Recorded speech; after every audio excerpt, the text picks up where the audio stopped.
queria que você contasse pra gente qual que foi exatamente ali o seu papel como assessor do Ministério da Fazenda para a regulamentação das casas de apostas e obrigado por estar aqui.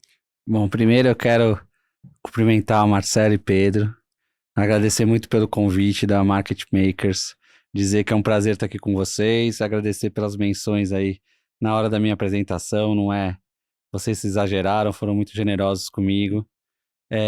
Pedro, eu não sei se no ar ou fora do ar, meu coração tricolor tá cheio de dúvidas, eu que sou entrevistada, mas eu tenho certeza que vocês formularam alguma coisa muito interessante para São Paulo. E depois, se você puder me contar, Claro, com todo para prazer. eu entender, porque eu sou torcedor, eu sou torcedor, sou sócio torcedor, sou proprietário de cadeira cativa, já fui conselheiro, já fui vice-presidente, e a minha vida ela é muito ligada ao São Paulo. Quem me conhece sabe disso, e tudo que diz respeito ao São Paulo me interessa demais. Eu fui convidado por uma pessoa que eu conhecia há 20 anos atrás, o Gabriel Galípolo, que agora é o indicado do presidente da República para ser o próximo presidente do Banco Central. Eu conheci o Gabriel no governo do estado de São Paulo, no longínquo ano de 2007. E ali nós criamos uma relação muito próxima, não só profissional como pessoal. E quando o Gabriel foi convidado a ser o secretário executivo do Ministério da Fazenda, ele me convidou para estar com ele, para ser o assessor dele, para rever o expediente dele diário. O secretário executivo de um ministério, como a Fazenda, assina entre 100 e 150 documentos por dia. E ele precisava de alguém, minha formação de advogado, que olhasse essa documentação antes dele assinar. E no curso da transição, nós constatamos algo que eu, como advogado esportivo, já tinha claro, mas o governo de transição constatou uma realidade que se impunha e que obrigava a gente a fazer alguma coisa, que era a seguinte: em 2018, o final do governo Temer, foi editada uma lei, 13756, que tinha por objetivo criar recurso para a segurança pública. Uhum. E essa lei fez uma série de destinações de uma série de loterias para um Fundo Nacional de Segurança Pública. E nesta mesma lei foi pela primeira vez mencionada as apostas de cota fixa em eventos esportivos.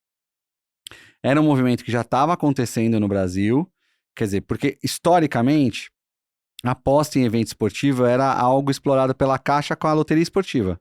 Quem é um pouco mais velho lembra do que era a loteria esportiva nas décadas de 70, 80. Era, assim, uma coisa que mobilizava o Brasil. No domingo à noite, lá perto do final do Fantástico, aparecia um quadro com os 13 jogos. Quando o resultado era inesperado, aparecia uma zebra e o povo inteiro apostava. Depois isso acabou perdendo um pouco de interesse e voltou com muita força com a tecnologia, porque no celular você tinha a possibilidade de apostar em jogos das mais diversas modalidades do mundo todo. E em 2018, então, teve essa lei. A lei falava expressamente que o governo, o Ministério da Fazenda, tinha 2 anos, prorrogáveis por mais 2 anos, para regulamentar. Porque só tinha assim, fica criada no Brasil a aposta por cota fixa em resultado de evento esportivo. Mas tinha que regulamentar uma série de temas, né? Tributação, como que seriam os meios de pagamento, como que a gente ia fazer a propaganda. E o fato é que entre 2018 e 2022, o governo anterior não fez nada. E o que aconteceu nesse período? A pandemia, eventos esportivos, a tecnologia se aprimorando cada vez mais.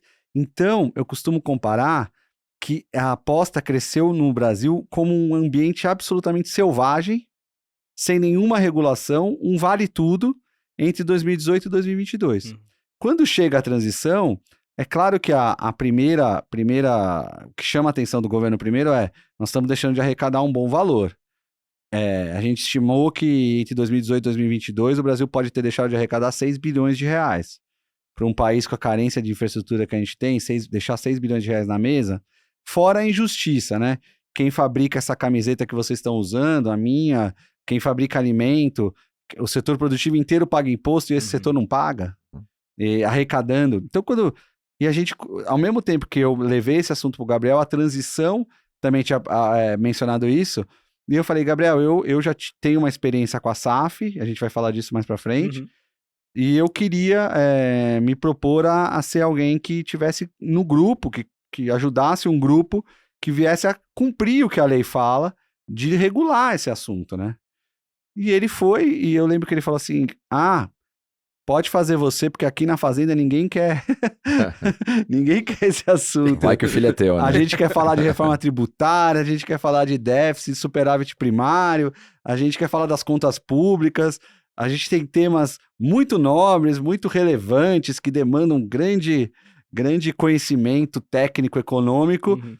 e a aposta, o pessoal concordou em deixar aí pro assessor do Gabriel.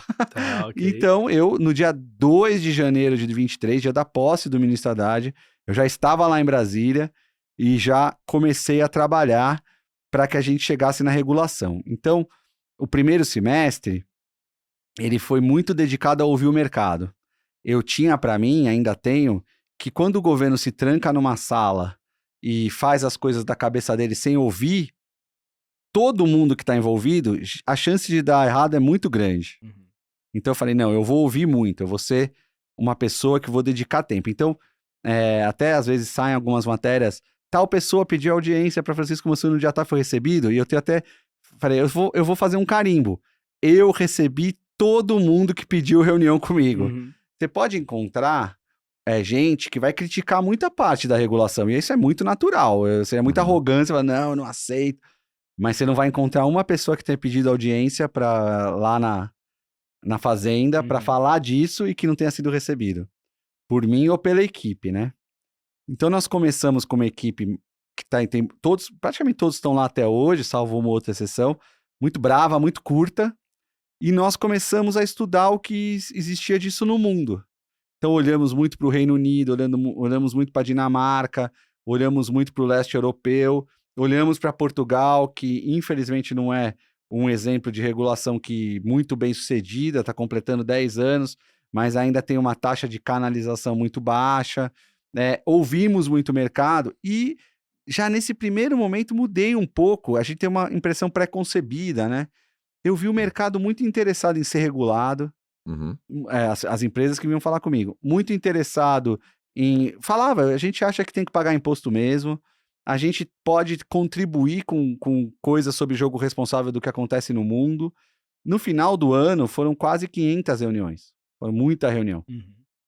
E para a gente chegar em junho a gente apresentou para o Congresso Nacional um projeto de lei que trazia princípios gerais da regulação, mas mais do que tudo, ele dava para o Ministério da Fazenda a possibilidade de editar portarias sobre cada um dos temas. Então, uma portaria só sobre impostos, uma portaria sobre lavagem de dinheiro, uma portaria sobre propaganda e publicidade, uma portaria sobre como nós vamos tratar o vício. É importante eu dizer para vocês, e vocês me interrompam sempre que eu falo muito. Por favor. Quando eu cheguei no governo, já existia uma preocupação muito grande com o vício em jogo. Tá. É interessante notar, porque os problemas, às vezes eles já existem e parece que eles aumentaram. Não, a atenção sobre os problemas que aumentou. Mas eu já conhecia, já tive acesso lá naquele período a casos graves, de gente que perdeu tudo, né, de gente que... Casos assim, deixam a gente espantado, pessoas que ficavam 3, 4 dias seguidos dentro do site de aposta sem desplugar. Então aquilo está diante de uma situação grave de ludopatia. A questão da lavagem de dinheiro era muito mencionada. Vou dar um exemplo para vocês. A gente falava dos tais jogos fantasmas. Quer dizer, eles colocavam partidas que nunca existiram. Pirapozinho contra Cajuzinho. Para que A apostasse com A, uma operação Zé com Zé, e desse originação num dinheiro que não tinha origem. E a gente, aí usando essas experiências, a gente limitou que evento real de temática esportiva é só aquele evento organizado pela confederação, federação ou liga daquela modalidade. Porque aí você garante que o evento existiu. Ou foi a Confederação Brasileira do Vôlei, ou foi a Federação Paulista ou Carioca do Vôlei, ou foi uma liga de vôlei. Então aquele jogo aconteceu, para não ter o jogo fantasma. Uma série de coisas, assim, foi um aprendizado muito intenso, a gente não tinha nada, não tinha processo, a gente tinha um estudo de 2017, toda hora o ministro perguntava, mas quanto que a gente vai arrecadar? Eu falava, ministro, eu preciso saber quanto que esse mercado movimenta. Aí recebia números, olha o número, em 2022, nos primeiros meses eu fui surpreendido com o número de que aquele mercado teria movimentado, em 2023, que aquele mercado teria movimentado em 22 100 a 150 bilhões de reais. Impressionante a cifra. Sim. E a gente foi constatando que números que a gente tinha em janeiro em março já estavam desatualizados. Era uma progressão geométrica do aumento do número de pessoas. E que eles tinham investido 3 bilhões só em publicidade. E, além de receber os operadores, recebemos a associação de apostadores, recebemos os clubes. Nós tivemos uma reunião com clubes de futebol, clubes preocupadíssimos com patrocínio e etc. Entregamos o material, o PL, para o Congresso Nacional em junho. E o segundo semestre foi muito dedicado ao trâmite no Congresso. Então, você tem um trâmite que é essencial para a democracia, passar nas comissões, debater com os deputados. Eu mesmo fui a 3 ou 4 comissões temáticas do Senado, da Câmara, né, discutir com todas as vertentes, um quadro técnico, sem nenhum viés político, ouvia as opiniões mais extremadas e respeitava, porque na Poli, eu acredito que quando você está fazendo um trabalho como esse, eu não sou um político, eu sou um técnico, mas você está lidando com o Congresso Nacional, você não tem o direito de não levar em consideração uma opinião, por exemplo, porque ela é caracterizada por um viés religioso que você, porventura, não venha a ter. Eu tenho que respeitar a posição do evangélico, eu tenho que respeitar a posição do agnóstico. E o evangélico tem uma questão com a aposta que precisa ser ouvida. E a gente ouvia. E dessas conversas, claro, nem tudo você concorda, mas muita coisa te faz refletir, te faz tentar aprimorar. Então eu procurei ser o mais democrático na oitiva. Nós tivemos em dezembro a possibilidade de votar pela primeira vez na Câmara, votou, foi para o Senado também em dezembro, voltou para a Câmara também em dezembro e o presidente da República assinou a Lei 14.790 aos 54 do segundo tempo, no dia 29 de dezembro, às 10h30 da noite. Era um sábado, viu? Nossa. Às 10h30 da noite, a gente tinha, enfim, o mercado brasileiro regulado. No meio desse caminho, eu fui a eventos fora do Brasil. E eu ouvia das pessoas de fora assim: ah, você já é o 10º que vem aqui falar que o Brasil vai regular a aposta e nunca que regula. Ah, puxa vida, deve ter alguma coisa no meio desse caminho aí que atrapalha. E, não, a gente já não acredita mais, não regula. E o próprio mercado norte-americano não podia entrar no Brasil porque não era um mercado regulado. E aí, depois de janeiro, eu fui a um evento, o maior evento de aposta que tem no mundo, que é a ICE, que é sempre em Londres, sim. mas parece que esse ano vai ser em Barcelona. E lá as pessoas falam: puxa vida, o Brasil regulou seu mercado. E as pessoas começavam a comentar o quanto a regulação brasileira era moderna. E eu, feliz, né, com esse reconhecimento. Até que a gente chega agora em outubro e houve tantas críticas e a gente às vezes fica com a percepção de que talvez as pessoas de fora estejam vendo mais valor no que o Brasil fez em relação à regulação de aposta. Mas, para finalizar essa primeira resposta, o que a gente está vendo hoje é um retrato de 5 anos de não regulação, entendeu? Perfeito. Não é um retrato do pós, porque a partir do momento que a regulação entrar a todo vapor, a gente vai ver muitas dessas situações que a gente vê hoje sendo endereçadas, sendo resolvidas, ou pelo menos minimizadas. Mas a gente ficou 5 anos sem regular, e isso está cobrando um preço muito caro da gente. Em vício em jogo, em lavagem de dinheiro, em meios de pagamento, numa propaganda que não tinha regra nenhuma. Então transmitia ideias muito erradas para o consumidor brasileiro, que acabou criando uma cultura que eu combato muito. Todo lugar que eu vou fazer questão de falar isso aqui, de que a aposta é um meio de enriquecer, e não é, porque quem estuda o assunto sabe, Sim.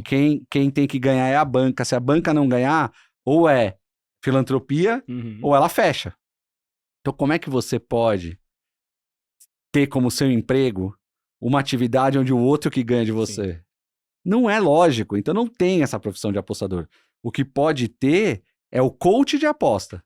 É aquele sujeito que nunca foi um apostador bem-sucedido, mas escreveu um livro, ou te dá cursos de como ganhar com formulinhas matemáticas, aposta um pouquinho aqui, aposta um pouquinho aqui. Esse fica rico.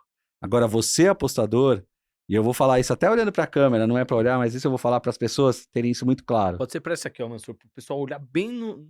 Você que é apostador, tem isso claro. Se você achar que isso é uma profissão ou um jeito de você ficar rico, você tem uma tendência enorme de ficar com uma super dívida e viciado em jogo. Não acredite nisso. As profissões são aquelas que a gente conhece. Estude, trabalhe, se forme num curso técnico, crie o seu próprio negócio, seja um empreendedor. Tudo isso é a chave do você poder prosperar na vida. A aposta não é meio de enriquecer. E as pessoas criou-se uma cultura por conta de uma propaganda não regulada ao longo de anos, de que, eu tô numa situação financeira... Então a gente via comerciais, o sujeito aparecia numa casa simples, sabe? Uma vida difícil, aí ele dava um clique no celular e aparecia numa piscina com... Isso é horrível, isso tem que ser combatido com toda a força, porque o sujeito que tá lá numa situação de desesperança, ele vê aquilo e fala, bom, encontrei, eu vou ficar apostando, vou fazer um curso, quer dizer, ele vai enriquecer o tal do coach, aí ele vai fazer um curso, vai perder tudo. Bom, eu vi casos. Eu vi um caso num programa de TV que eu fui, na TV Cultura. O sujeito tinha o dinheiro da passagem para fazer uma entrevista de emprego, apostou o dinheiro da passagem e não fez a entrevista de emprego. Meu Deus. Quer dizer, situações gravíssimas. Então a gente precisa dar muita importância para as externalidades negativas. Mas eu acho que o mercado também precisa falar um pouco das externalidades positivas, quer dizer, a geração de empregos, etc. Mas isso a gente fala ao longo do programa, mas basicamente foi essa a história. E a partir da edição da lei em janeiro, o Ministério da Fazenda, eu fiquei até fevereiro na Fazenda, então depois da minha saída, editou 14 portarias sobre cada um dos microtemas, portarias que foram muito estudadas e que eu acredito que a partir do momento que elas estiverem em vigor, porque elas só podem entrar em vigor quando a gente tiver um mercado regulado, e isso ia acontecer em janeiro, o governo trouxe para outubro, então a gente pode começar nas próximas semanas a ter mais regras, apesar de que na publicidade eu já estou vendo uma mudança substancial na forma de veicular as matérias, que a gente vai começar a enfrentar os problemas, que na verdade foram fruto desses 4 anos de não regulação.